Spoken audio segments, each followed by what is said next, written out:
Welcome back. You're still tuned in to News and Views with myself, Salalo Makwidiri. We're going to be switching gears now to a really, really interesting conversation that we had with Francesca Albanese. She's an Italian legal scholar in the United Nations Special Rapporteur on the Occupied Palestinian Territories. And she was simply dissecting one of the reports that she made, which essentially concluded that there were reasonable grounds to believe that Israel's actions in Gaza meet the threshold of a genocide.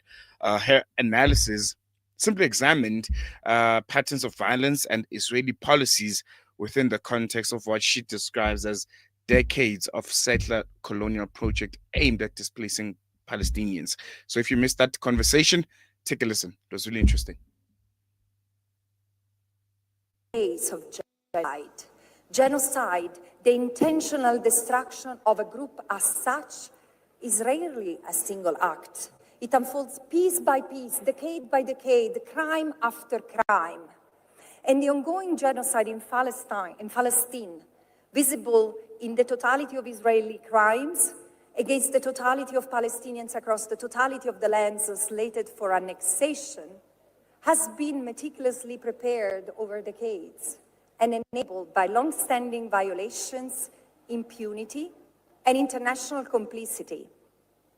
Genocide, it seems, is the dormant gene of an apartheid regime rooted in settler colonialism. But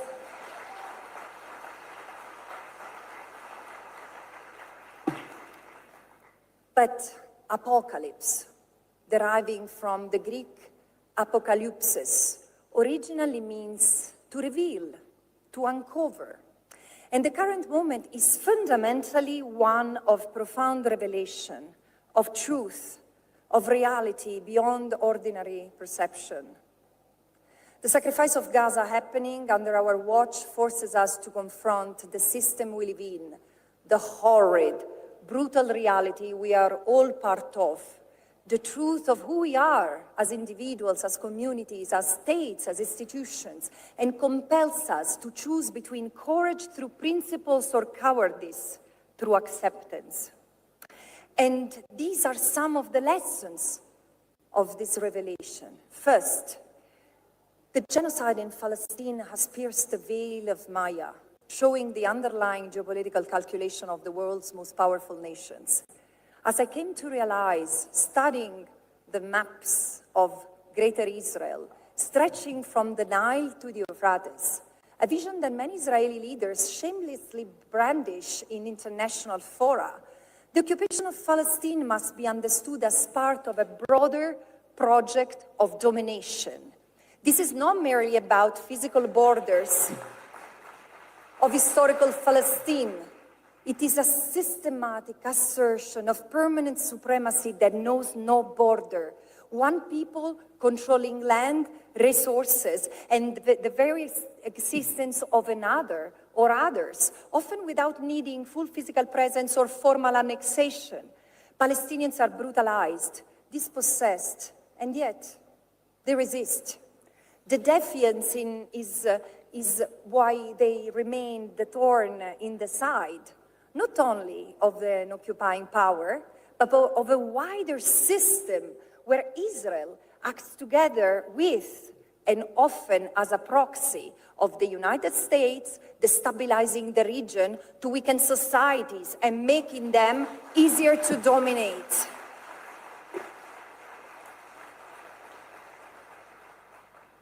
This project is already happening. And the worsened conflicts that have been brought by the United States, its Western allies, and some Arab allies against the peoples in the region speak to that.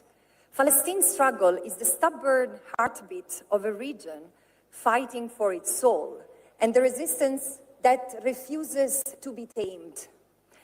Second, the Gaza genocide has turned Palestine as the epicenter of global reckoning, exposing how racial, colonial, capitalistic structures make war crimes, crimes against humanity, and genocide a profitable business. This resonates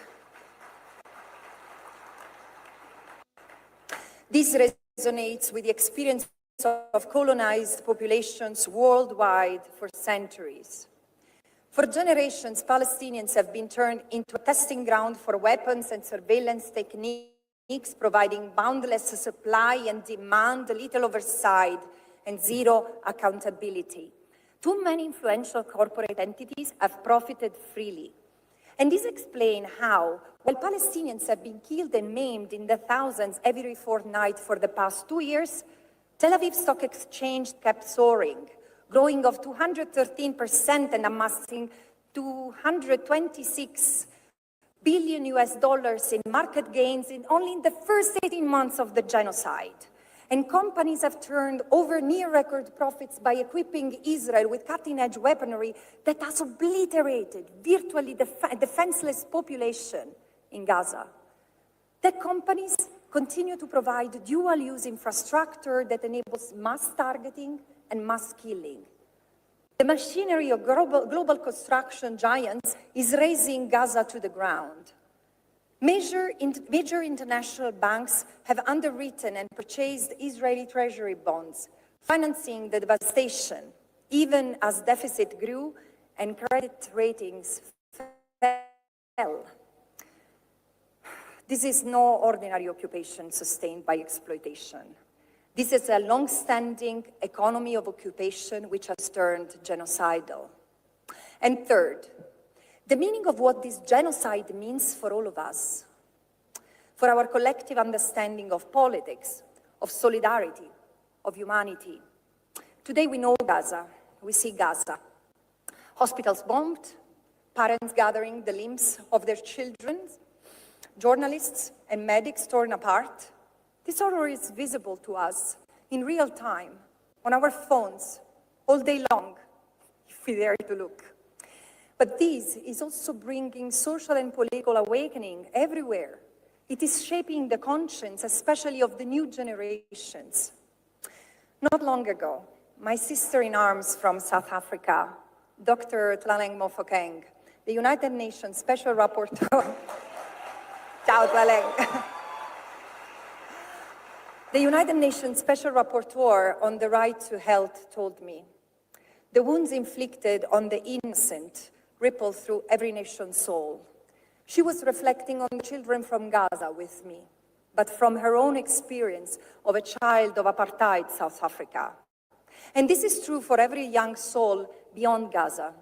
For the youngest in this hyper-connected world, this genocide is not history, but memory in the making. Those in Europe will not have the distance that my generation had reading about the Holocaust and excuse of ignorance, as some did during the Rwanda genocide or the genocide in Bosnia. Or, as we in the West have done, cocooning ourselves into collective amnesia vis-à-vis our history of 500 years of colonial crimes. The Palestinian struggle has not only exposed the suffering of the Palestinians since the creation of the State of Israel and the complicity of our political systems. Today, the world knows the meaning of Nakba, as it has never done, and it will not forget it. And this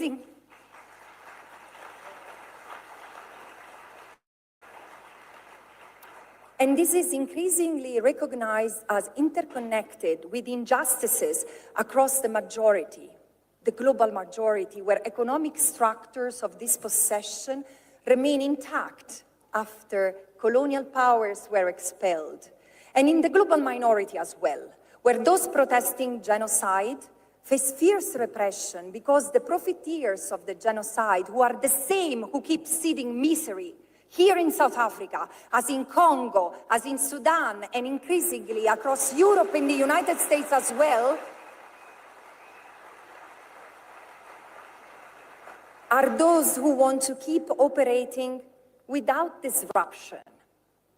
And perhaps this explains why, across Europe and beyond, people today marched with banners that read, "We wanted to save Palestine, but Palestine is saving us."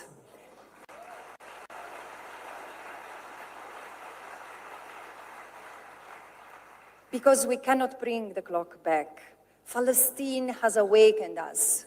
And now, with all this knowledge and awareness, the question is simple but urgent. How we do? And we seem suspended between the abyss and hope when the old world dying and the new struggling to breathe. I do not know how we will end this, but of something I'm sure. We will not come out of this genocide as we entered it. This is precisely where international law must act.